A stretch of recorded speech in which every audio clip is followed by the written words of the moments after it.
તો કેમ છો મિત્રો? Welcome to plasma coaching institute. તો રેપિડ ક્રેશ કોર્સના આ ચોથા લેક્ચરમાં આપ સૌનું સ્વાગત છે. તો આપણે જોઈ રહ્યા છીએ ફિઝિક્સ નું ચેપ્ટર 1 એકમો અને માપન. તો આજના આ ચોથા લેક્ચરમાં આપનું સ્વાગત છે. બીજા લેક્ચર્સ એટલે કે બીજા સબ્જેક્ટની આ જ રીતે વિડિયો લેક્ચર અને અન્ય અપડેટ્સ મેળવવા માટે આજે જ અમારા YouTube ચેનલ પર વિડિયોને લાઈક કરો, ચેનલને સબસ્ક્રાઇબ કરો અને બેલ આઇકન દબાવવાનું ભૂલતા નહીં. સો આર યુ રેડી? તો લાસ્ટ લેક્ચરમાં આપણે ભૌતિક રાશિના પરિમાણો એને કેવી રીતે લખાય છે, ભૌતિક રાશિના પરિમાણોની સંજ્ઞા એટલે કે એમને કેવી રીતે દર્શાવીશું એની વ્યાખ્યા અને એની માહિતી આપણે મેળવી હતી. મુખ્ય વાત કઈ હતી કે 7 મૂળભૂત ભૌતિક રાશિને એના પરિમાણ સ્વરૂપે કેવી રીતે લખવાની છે, બરાબર? અને આ 7 મૂળભૂત ભૌતિક રાશિને પરિમાણ સ્વરૂપે લખવા માટે જે સૂત્ર બનશે એટલે કે જે સ્વરૂપ એનું બનશે એને જ આપણે શું કહીશું? પારિમાણિક સૂત્ર. તો એની બહુ જ સિમ્પલ વ્યાખ્યા એવી રીતે આપી શકીએ કે કોઈ પણ ભૌતિક રાશિને, બરાબર, કોઈ પણ ભૌતિક રાશિ, એમાં કોઈ પણ એટલે કઈ? બધી જ ભૌતિક રાશિ આવી ગઈ. મૂળભૂત પણ આવી ગઈ, સાધિત પણ આવી ગઈ અને પૂરક પણ આવી ગઈ. તો કોઈ પણ ભૌતિક રાશિને આપણે MLT ના યોગ્ય ઘાતોમાં, બરાબર, MLT ની યોગ્ય ઘાતોમાં દર્શાવવાની પદ્ધતિને એટલે કે દર્શાવવાની રીતને શું કહે છે? પારિમાણિક સૂત્ર. બરાબર? હવે પ્રશ્ન થાય, સર MLT શું? તો યાદ કરો ગયો લેક્ચર, બરાબર? M એટલે શું હતું? ના યાદ આવ્યું? તો M એટલે શું છે? યસ, દળ. M for mass. L શું છે? તો કે લંબાઈ, લેન્થ. એ લેન્થ માટે આપણે L લખીએ છીએ. અને next last T, T for time એટલે કે સમય. બરાબર? તો આ પારિમાણિક સૂત્રને બેઝિકલી આપણે MLT ના સ્વરૂપમાં લખી શકીએ છીએ. હવે પ્રશ્ન થાય, સર લખવાનું કેવી રીતે? બરાબર? તો ચલો ઉદાહરણ ઉપરથી જોઈએ કે આ પારિમાણિક સૂત્રને આપણે કેવી રીતે લખીશું. તો સૌપ્રથમ આપણે ક્ષેત્રફળથી શરૂઆત કરીએ. બરાબર? તો ક્ષેત્રફળનું પરિમાણ આપણે કાલે મેળવ્યું હતું એટલે કે ગયા લેક્ચરમાં આપણે મેળવ્યું હતું. બરાબર? એ જ પરિમાણથી આપણે શરૂઆત કરીએ કે પહેલા ક્ષેત્રફળનો એકમ જાણીએ અને એ એકમ ઉપરથી આપણે એનું શું લખીએ? પારિમાણિક સૂત્ર. બરાબર? ચલો તો ક્ષેત્રફળ છે. પહેલા તો ક્ષેત્રફળનું સૂત્ર યાદ કરો. તો ધારો કે ચોરસ લઈએ તો ક્ષેત્રફળનું સૂત્ર થાય લંબાઈ ગુણ્યા લંબાઈ. ડન? તો એનો એકમ શું થશે? બરાબર? શું થશે? મીટર ગુણ્યા મીટર એટલે કે મીટર સ્ક્વેર. ડન?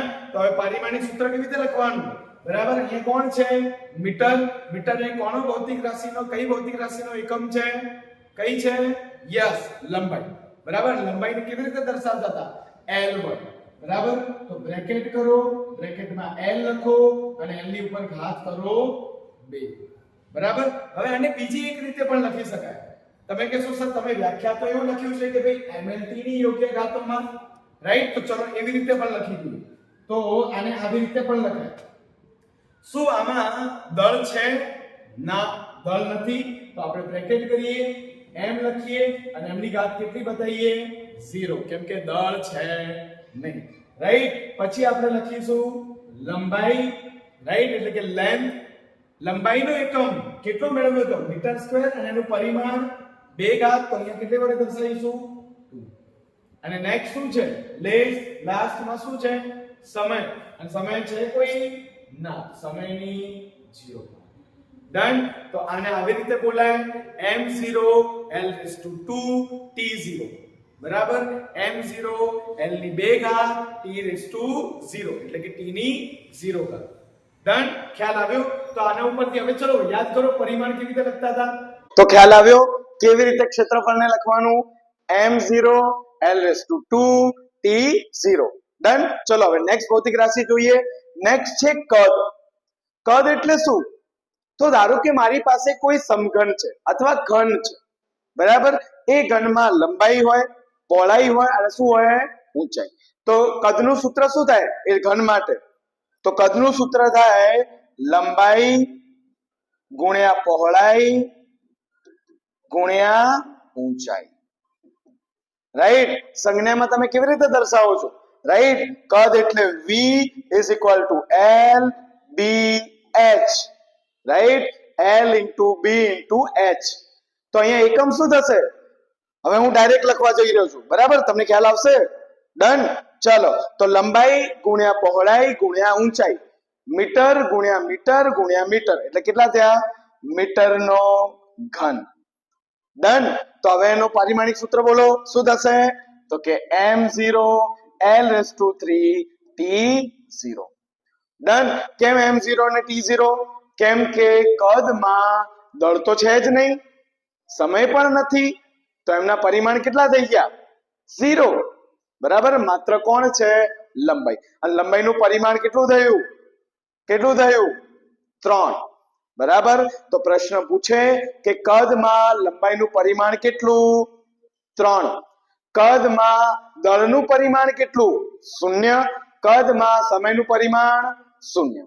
ડન. ચલો નેક્સ્ટ ભૌતિક રાશિ જોઈએ, ઘનતા. તો ઘનતાને આપણે રો વડે દર્શાવીએ. રાઈટ, ઘનતા બરાબર શું થાય? દળ ભાગ્યા કદ. બરાબર, ઘનતા બરાબર દળ ભાગ્યા કદ. તો એનો એકમ, તો એકમ થશે કેજી મીટર માઇનસ 3, અથવા એને કેવી રીતે લખાય? કેજી પર મીટર ક્યુબ. ડન. તો જો હવે કેજી આવી ગયું, રાઈટ, દળ હવે આવે છે, તો હવે દળનો પરિમાણ 0 નથી. ડન. તો કેવી રીતે દર્શાવીશું? ચલો, દળ ઉપર કેટલા છે? ઘાત કેટલી છે દળની? તો m ની 1. રાઈટ, મીટર એટલે લેન્થ. બરાબર, તો એની કેટલી છે? -3. અને સમય છે?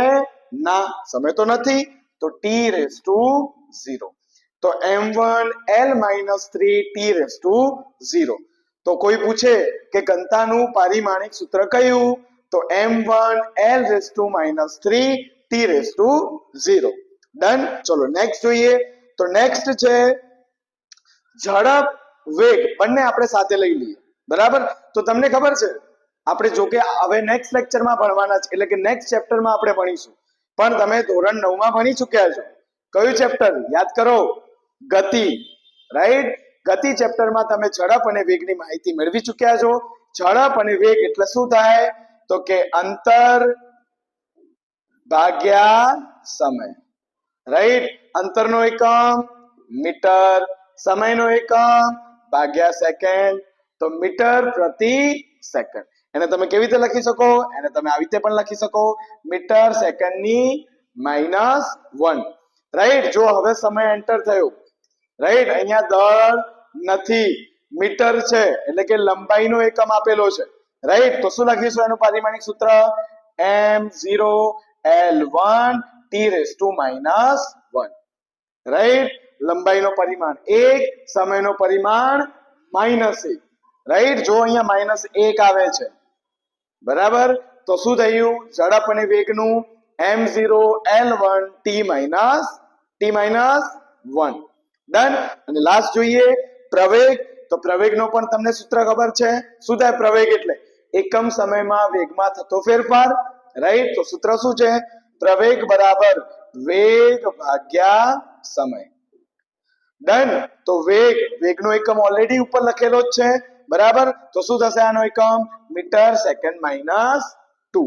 ડન. તો એનું પારિમાણિક સૂત્ર m0 l1 t-2.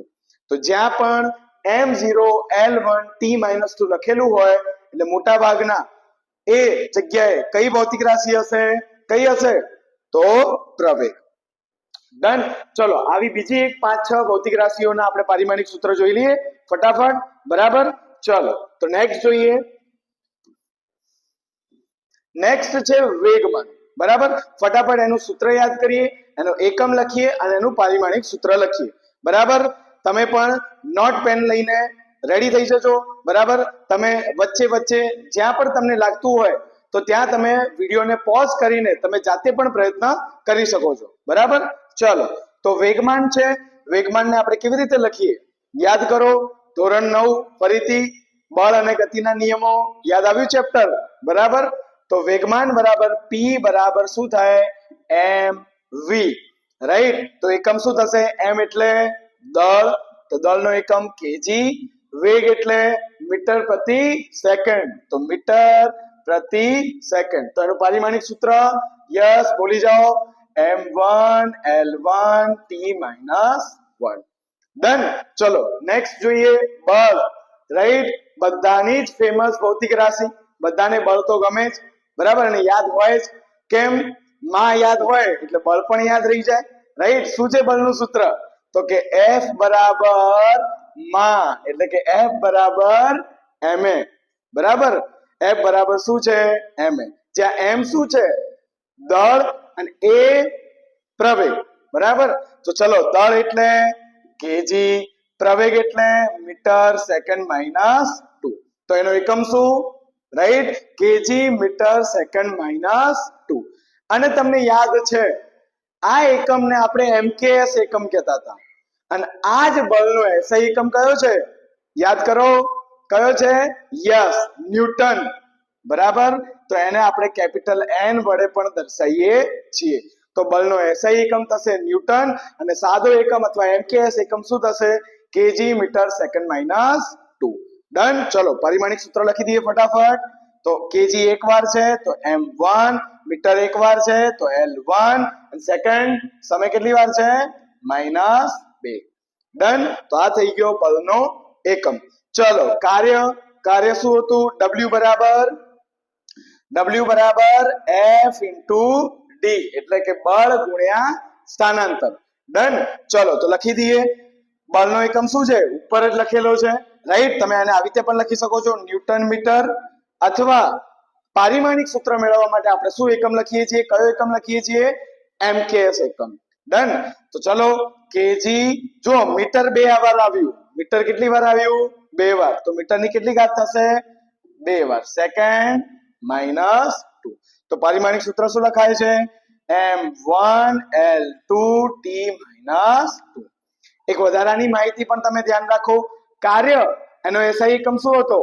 યાદ છે? તો કાર્ય અને ઉર્જાનો SI એકમ કયો છે?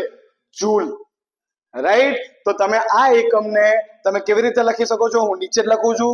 આ એકમને તમે જે એટલે કે જૂલ વડે પણ દર્શાવી શકો છો. જૂલ એટલે શું થશે? Newton into metre. તો જે કાર્યનો એકમ છે એ જ એકમ કોનો થશે? ઉર્જાનો એકમ, બરાબર? કાર્ય ઉર્જા માટે તમે અલગ અલગ ઉર્જા વાપરી શકો છો. ગતિ ઉર્જા પણ લખાય અને સ્થિતિ ઉર્જા પણ લખાય. એટલે ગતિ ઉર્જાનું સૂત્ર થાય k બરાબર ½ mv², અને સ્થિતિ ઉર્જાનું સૂત્ર થાય u બરાબર mgh. તો આ બંને સૂત્ર ઉપરથી તમે પારિમાણિક સૂત્ર લખશો તો આવશે તો જવાબ સેમ જ. ડન. બંને જવાબ કેવા આવવાના છે? સેમ જ. એટલે આનો એકમ પણ શું લખાય? K G metre square second -2. પારિમાણિક સૂત્ર m1 l2 t -2. ડન. આવડી ગયું લખતા, બરાબર? ચલો નેક્સ્ટ જોઈએ પાવર. તો યાદ છે પાવરનો એકમ? પાવર કોને કહેવાય? એકમ સમયમાં વપરાતી ઉર્જા, અથવા એકમ સમયમાં કરવું પડતું કાર્ય. ડન. તો શું લખી શકાય? પાવર કેપિટલ P બરાબર W ભાગ્યા T. તો W એટલે કોણ છે? જૂલ, અને T એટલે કોણ છે? સેકન્ડ. તો જૂલ પર સેકન્ડ. ડન. તો એનો એકમ શું થશે? શું થશે એનો એકમ? કેજી મીટર સ્ક્વેર, નીચે સેકન્ડ છે, ઉપર જશે તો s -3. તો પારિમાણિક સૂત્ર લખી દઈએ ફટાફટ. m1 l2 t -3. Done. Next છે દબાણ, બરાબર? દબાણનો એકમ શું છે?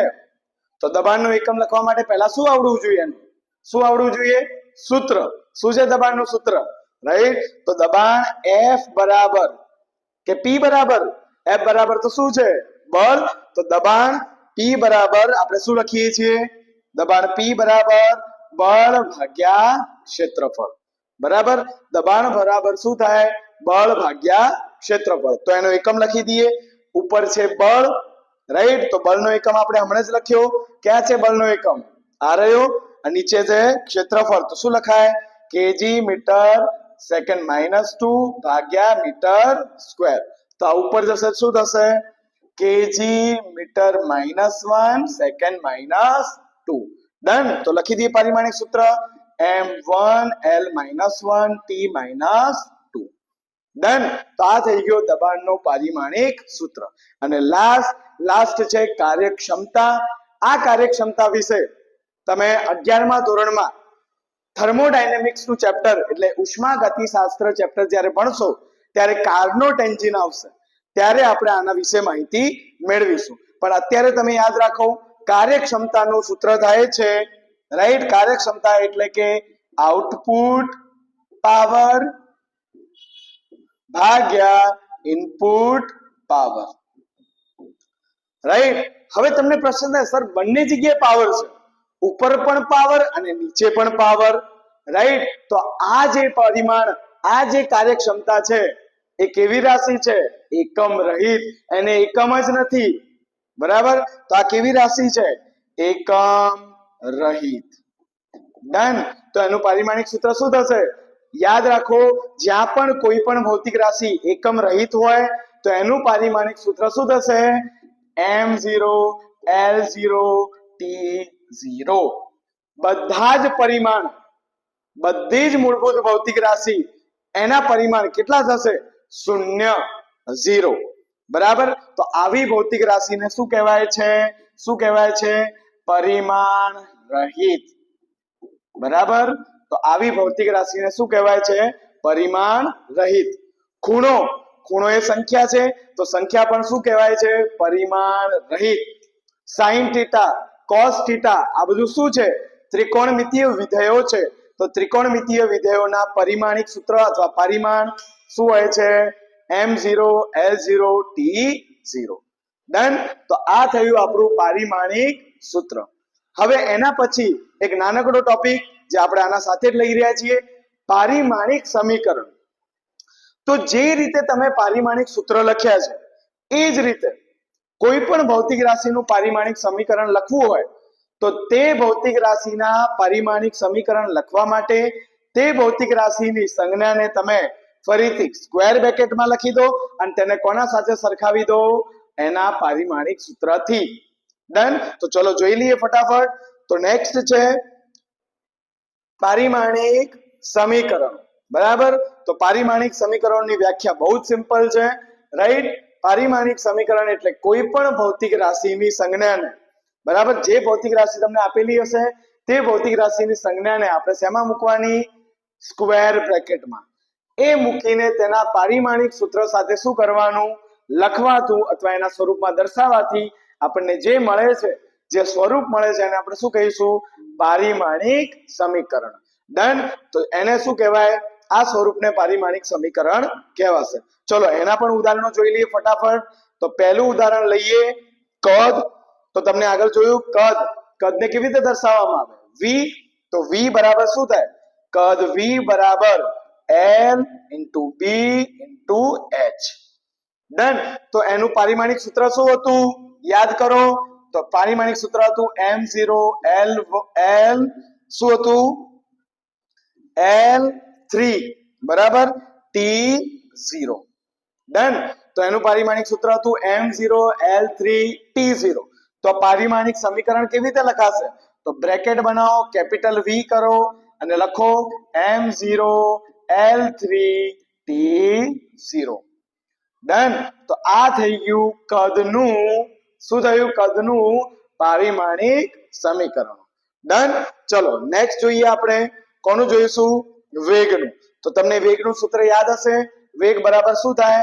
વેગ બરાબર અંતર ભાગ્યા સમય. અંતર એટલે d, સમય એટલે t. તો એનો એકમ શું લખતા હતા? એકમ શું લખતા હતા? મીટર પ્રતિ સેકન્ડ. તો એનું પારિમાણિક સૂત્ર શું લખતા હતા? m0 l1 t -1. તો હવે પારિમાણિક સમીકરણ કેવી રીતે લખશું? તો પહેલા વેગ લખો, વેગને સ્ક્વેર બ્રેકેટમાં મૂકો અને પછી એના પારિમાણિક સૂત્ર સાથે શું કરો? સરખાવી દો. તો આ થઈ ગયું વેગનું પારિમાણિક સમીકરણ. ડન. ચલો તો નેક્સ્ટ જોઈએ ઘનતા. ઘનતાનું પહેલા સૂત્ર યાદ કરીએ. તો ρ બરાબર m/v. રાઈટ, અને એનું પારિમાણિક સૂત્ર શું હતું? કેજી વી એટલે કોણ છે? કદ. તો કેજી મીટર માઇનસ 3. તો શું હતું એનું પારિમાણિક સૂત્ર? m1 l - 3 t⁻0. તો શું લખીશું હવે? રો એને બ્રેકેટમાં મૂકી દો અને ઇઝ ઇક્વલ ટુ શું બતાવી દો? m1 l - 3 t⁻0. તો કદ નું પારિમાણિક સમીકરણ શું લખશું? રો બરાબર રાઈટ m1 l - 3 t⁻0. અને લાસ્ટ આપણે જોઈએ એ છે બળ, રાઈટ. તો બળનું સૂત્ર ફરીથી શું લખીશું? F બરાબર ma. પારિમાણિક સૂત્ર શું લખાશે? m1 l1 t-2. તો બળ માટે એને બ્રેકેટમાં લખો, રાઈટ, અને કોના બરાબર બતાવો? m1 l1 t-2. તો આ થઈ ગયું બળનું પારિમાણિક સમીકરણ. આટલો ભાગ છે જમણી બાજુનો, એ છે પારિમાણિક સૂત્ર, અને આખું સ્વરૂપ લખ્યું છે એ શું છે? પારિમાણિક સમીકરણ. ડન. તો હવે આવડશે કેવી રીતે પારિમાણિક સૂત્રો લખવાના છે અને પારિમાણિક સમીકરણો. બરાબર. વધુ તમે આના ઉપર વધારેમાં વધારે પ્રેક્ટિસ કરો એટલે તમને આની પ્રેક્ટિસ થવાથી તમે બહુ જ એક્યુરેટથી એનો જવાબ એટલે કે પારિમાણિક સૂત્ર અને સમીકરણ લખી શકશો, અને આના દરેકે દરેક સમીકરણો અને દરેકે દરેક સૂત્રોના મદદથી તમે એના MCQ પણ સરળતાથી સોલ્વ કરી શકશો. બરાબર. તો આજના લેક્ચર માટે આટલી જ વસ્તુ છે. નેક્સ્ટ લેક્ચરમાં આ પારિમાણિક સૂત્ર અને સમીકરણોનો ઉપયોગ કરતા શીખીશું. ડન. તો અમારા વિડીયો તમને ગમ્યો હોય તો અત્યારે જ વિડીયોને લાઈક કરો, અમારી ચેનલને સબસ્ક્રાઇબ કરો, બેલ આઇકન દબાવવાનું ભૂલતા નહીં.